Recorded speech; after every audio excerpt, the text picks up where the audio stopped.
Hey everyone, Chris Brown here from ClarkCountyToday.com. It's the final Friday of 2018, believe it or not, so we're going to do something a little different for this week's video and take a look back at the year in news for Clark County. Well, there were a lot of big stories, but none bigger than the wage disputes that kept thousands of local school kids out of the classroom beyond summer break. Teachers' unions, local districts fighting over new money sent down from the state as part of a deal to settle a state Supreme Court ruling. While state funding increased, local funding levies were capped in the deal, leaving things a bit murky when it came to how much some districts could afford to give teachers, many of whom were demanding raises of 15 or even 25%. Battleground teachers ended up in court, ultimately settling after a judge ruled the strike was illegal, with many districts saying the state's new funding model will force them to make budget cuts over the next few years. It's likely we haven't heard the last of this story.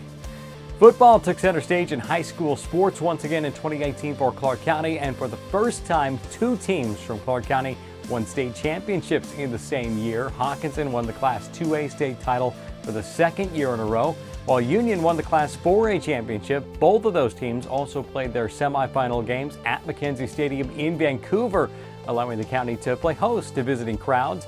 Clark County had state champion high school teams in a number of sports last winter, last spring, and again in the fall.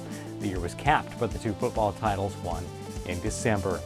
Across the nation, Democrats swept into power in the U.S. House of Representatives during the midterm elections.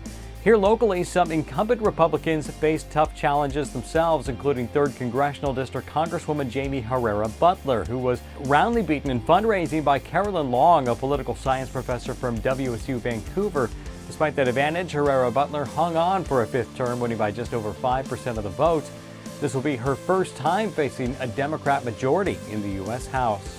Here locally, the race to watch was the one for County Council Chair. District 4 Councilor Eileen Quiring taking on Eric Holt, who surprised a lot of people, beating out incumbent Chair Mark Bolt in the primary. The race went down to the wire as both candidates chased ballots with missing or invalid signatures. Ultimately, Quiring, the Republican, held on to win by just over half a percentage point, avoiding a recount. She'll be joined on the council by Temple Lentz, a newcomer, a Democrat who beat incumbent Jeannie Stewart in District 1. District 2 Councilor Julie Olson was reelected, and John Blum, who represents District 3, was not in an election year. One topic local elected officials will continue to tackle in the new year is transportation. Oregon's effort to implement tolls along parts of I-5 and I-205 in Portland dominated the headlines for parts of the year. Now, while any actual tolls could be years off, the plan is now in the hands of the federal government for review. Meanwhile, debate continues over the fate of the century-old interstate bridge on I-5.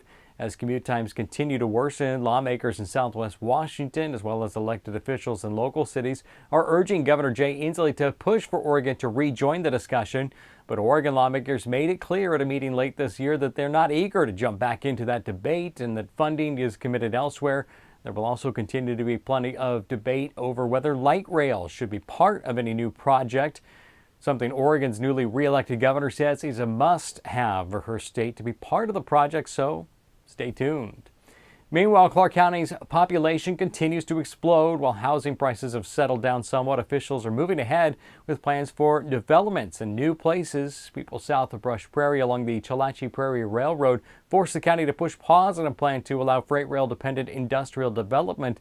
But Ridgefield continues to grow at a rapid pace, forcing citizens there to make another decision next February about whether to fund more school expansion to meet demand. Battleground is pushing ahead with a plan to manage future growth there, and the Clark County Council recently cleared the way for development near the 179th Street interchange with I-5 near the fairgrounds. With the local population expected to grow by another 200,000 people or so over the next 15 years, this is likely to be a hot topic next year and far beyond. In August, a 10-second video clip sparked a national story when it showed 16-year-old Jordan Holgerson of Kalama being shoved from the Moulton Falls Bridge by a friend after she appeared hesitant to jump. Holgerson suffered broken ribs, punctured lungs, and severe bruising and spent several days in the hospital after the incident. The video quickly went viral and led to charges for Taylor Smith, now 19, for reckless endangerment. Smith faces a possible fine and up to a year in jail. Holgerson recently told ABC News her supposed friend has never apologized. Smith, in her own interview after the incident, said she was just trying to help her friend overcome her fears. Thousands of people online had their own opinions about what happened and what should happen now. In May, reporter Eric Schwartz took us on an ill-prepared climb up the flanks of Mount St. Helens, then wrote a story about how we could not repeat the same mistakes that left him sunburned and sore for days afterwards. From his Jordan sneakers that brought Snickers from his climbing group to the lack of physical preparation in the days leading up to the climb, Eric tells a funny and interesting tale about one man's triumph over obstacles, many of which he admits he set up for himself, and a thought-provoking piece about the binds we sometimes find ourselves in. It's well worth the read, if only for the great photos once Eric did finally reach the summit. Well, there you have a small sample of the hundreds of stories you'll find at ClarkCountyToday.com. We've just passed our 2-year anniversary, and we're very much looking forward to many more great years reporting on what matters to the amazing people who live and work in Clark County. For Ken Vance, Heidi Wetzler, Andi Schwartz, Paul Valencia, Jacob Graneman, and Mike Schultz, I'm Chris Brown. Thanks so much for making us a part of your 2018. Have a very happy new year, and we look forward to being part of your 2019 and beyond.